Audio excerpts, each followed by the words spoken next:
बाहरी दृश्य भ्रमित करता है जब आंतरिक दृश्य गुणों को बताता है। सम्राट चंद्रगुप्त मौर्य के शासनकाल में मगध के भव्य राज ने उनका शाही दरबार बुद्धि, रणनीति और शासन का केंद्र था। दरबार के कई गणमान्य व्यक्तियों ने सम्राट के मुख्य सलाहकार आचार्य चाणक्य सबसे अलग थे। चाणक्य अपने रंग रूप के लिए नहीं बल्कि अपनी बेजोड़ बुद्धि के लिए जाने जाते थे। चाणक्य आकर्षक दिखने वाले व्यक्ति नहीं थे। उनका दुबला शरीर, तीखी दिखने वाली नाक, बिखरे बाल और उनका रंग अक्सर उन लोगों के बीच परिहास का विषय बन जाते थे जो केवल दिखावे से उनका मूल्यांकन करते थे। लेकिन जो लोग उन्हें जानते थे उनके लिए उनकी बुद्धि सम्राट के मुकुट के रक्त से ज़्यादा चमकती थी। एक दिन दूर प्रांत से एक धनी व्यापारी सम्राट चंद्रगुप्त मौर्य के दरबार में आया। वह एक संपन्न व्यक्ति था। वो अच्छे रेशमी कपड़े पहने हुए था और सोने के आभूषण भी पहने हुए था। उसने चंद्रगुप्त को प्रणाम किया और अपनी परेशानी बताई। उसने कहा, मेरे काफिले जो बहुमूल्य सामानों से लदे हैं, हमारे इन काफिलों पर डाकुओं द्वारा लगातार हमला किया जाता है। हमारा सामान लूट लिया जाता है।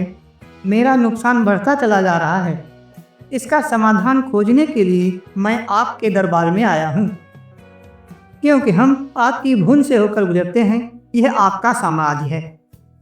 सम्राट चंद्रगुप्त मौर्य ने ध्यान से व्यापारी की बातें सुनी।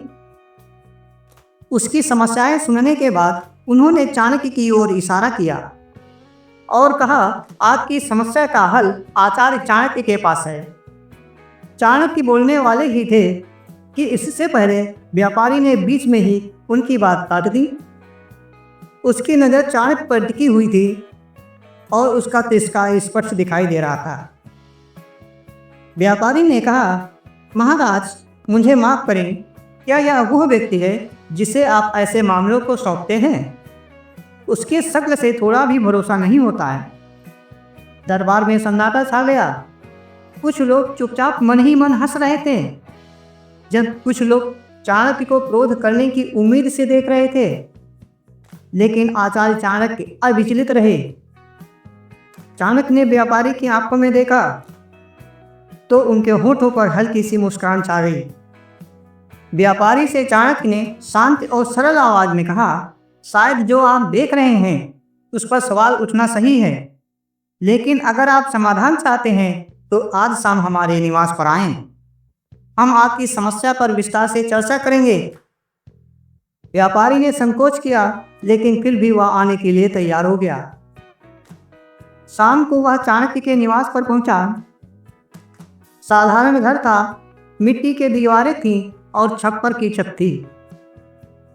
अंदर चाणक्य फर्श पर बैठे थे और मिट्टी के दिए की मंद रोशनी में काम कर रहे थे।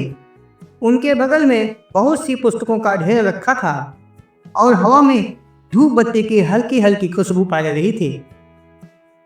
आपका स्वागत है, यह कहकर चाणक्य ने व्यापारी को बैठने का इशारा किया और कहा, आइए बात करते हैं। काफी समय तक चाणक्य ने व्यापारी की चिंताओं और परेशानियों को सुना। फिर उन्होंने एक गुप्त योजना बनाई। एक वैकल्पिक व्यापार मार्ग का प्रस्ताव रखा जो डाकुओं के संभावित क्षेत्रों से बचता था, और साथ ही उन्होंने भरोसेमंद सुरक्षा गार्डों को नियुक्त करने का सुझाव दिया और स्थानीय जनजातियों के साथ सुरक्षित मार्ग पर बातचीत करने की रणनीति भी बनाई। व्यापारी चाणक्य की योजना से प्रभावित हुआ। हालांकि वह चाणक्य की क्षमताओं पर संदेह कर रहा था, फिर भी उसने सलाह मानने का फैसला किया। कई सप्ताह बीत जाने के बाद व्यापारी कृतज्ञता से भरे चेहरे के साथ चंद्रगुप्त के दरबार में वापस आया। उसने सिर झुकाकर चाणक्य को प्रणाम किया और कहा, आचार्य, आपकी बुद्धि ने मेरी आजीविका बचाई है।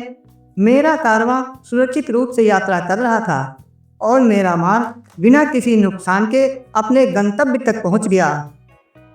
मुझे आपके रूप रंग के कारण आप पर संदेह था, लेकिन मैं गलत था। आप वास्तव में महान बुद्धि और चरित्रवान व्यक्ति हैं। चाणक्य ने मुस्कुराते हुए कहा, एक बर्तन को उसके बाहरी रूप से आंकना स्वाभाविक है, लेकिन जो बात सबसे ज़्यादा मायने रखती है वह यह है कि उस बर्तन में कितना पानी है। एक व्यक्ति का मूल्य उसके रूप रंग से नहीं बल्कि उसके गुणों और कर्मों से होता है। यह हम सभी के लिए एक महत्वपूर्ण सबक है। व्यापारी ने सर हिलाया।